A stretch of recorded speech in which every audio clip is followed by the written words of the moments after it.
बिस्मिल्लाहिर्रहमानिर्रहीम। अल्लाहुम्मा सल्ली अला मुहम्मद व आले मुहम्मद वअज्जिल फरजहुम। एक कामयाब इंसान या कह लें एक कामयाब जो जवान है, जो आइडियल जवान है, वो किस तरह होना चाहिए। उसे दीनदार होना चाहिए, उसमें स्पिरिट हो, इनोवेशन हो, क्रिएटिविटी हो, जो दुनिया में भी कामयाब हो और अपनी कामयाबी को इमाम वक्त अलैहिस्सलाम की खिदमत में खर्च करे। अब गौर करें कि आज जो दुश्मन है उसने एक ट्रायंगल बना रखा है। रिवायात में है कि जो आखिरी ज़माना होगा, आखिरी ज़माने की मुशाबियत हज़रत मूसा अलैहिस्सलाम और फ़िरऔन के ज़माने से दी गई है। मूसा और फ़िरऔन के ज़माने में जो जालिम और जुल्म के निज़ाम के जो 3 पॉइंट्स थे, जो ट्रायंगल बना हुआ था, उनमें से एक जो सबसे पहला जो उसमें एक पॉइंट है वो है फ़िरऔन या फ़िरऔनियत, यानी इस एडमिनिस्ट्रेशन का नाम है जो जुल्म को इंस्टीट्यूशनल करता है। कुरान में है जब मूसा अलैहिस्सलाम ने आसा फेंका और वो सारे सांपों को निगल गया तो जादूगरों में से कई जादूगरों ने कहा कि हम खुदा पर ईमान लाते हैं। तो फ़िरऔन ने कहा अना रब्बुकल आला, मैं सबसे बड़ा हूँ और तेरी हिम्मत कैसे हुई कि मुझसे पूछे बगैर ईमान ले आया। यानी फ़िरऔनियत इस सिस्टम का नाम है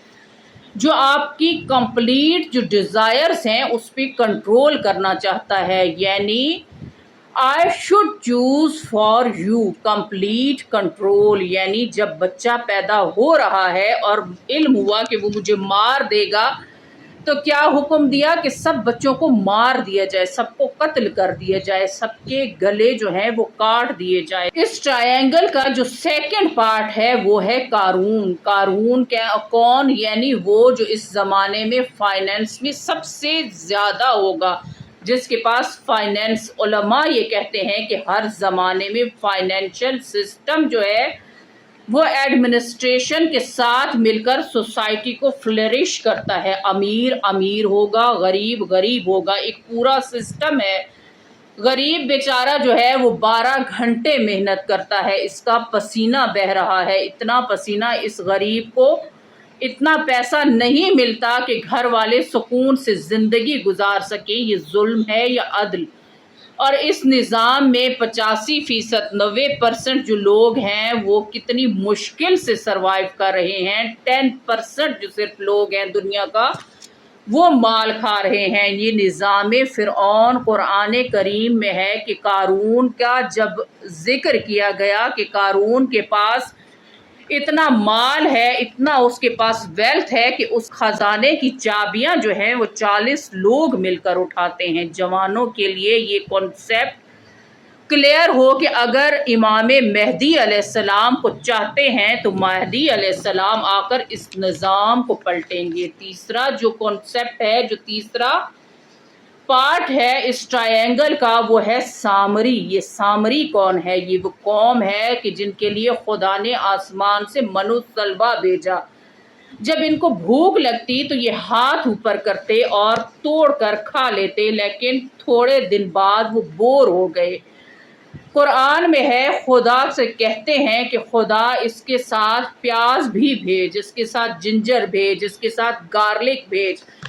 अब सोचें कि इतना बड़ा मौजज़ा आपको खुदावंदे मुताल दिखा रहा है कि अगर आपको भूख लगती है आप हाथ ऊपर करें और खाना आपके पास होगा।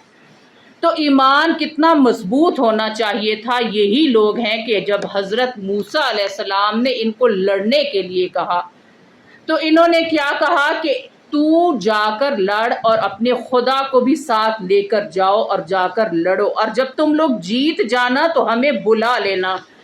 ये वो कौम है कि जिसने हज़रत मूसा अलैहिस्सलाम के नबी के हाथ के नीचे तरबियत पाई और नबी के साथ मिलकर मौजज़े देखे।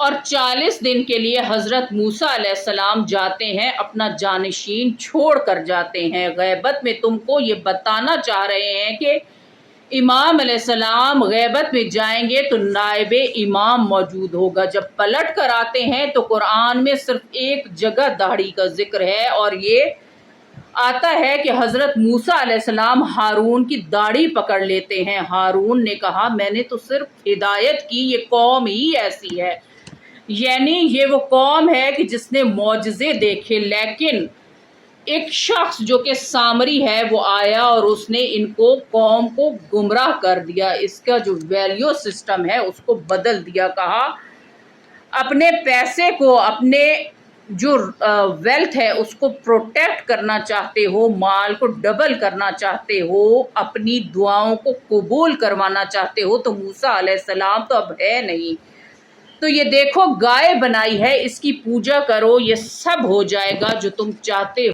وہ قوم جو نبی کے ساتھ معجزے دیکھ چکی تھی، اس قوم میں کنفیوژن جو ہے کریٹ ہوا، کس کی وجہ سے؟ سامری کی وجہ سے۔ اس میں جو رول ہے سامری کا، تب تک سامری یعنی آج کے دور میں میڈیا، ظلم کے 3 پوائنٹس جو ہیں، فرعون ایڈمنسٹریشن کا نام ہے، قارون اس ایڈمنسٹریشن کے فائنینشل سسٹم کا نام ہے، اور سامری میڈیا کا نام ہے۔ یہ تینوں مل کر پوری دنیا میں ظلم کرتے ہیں۔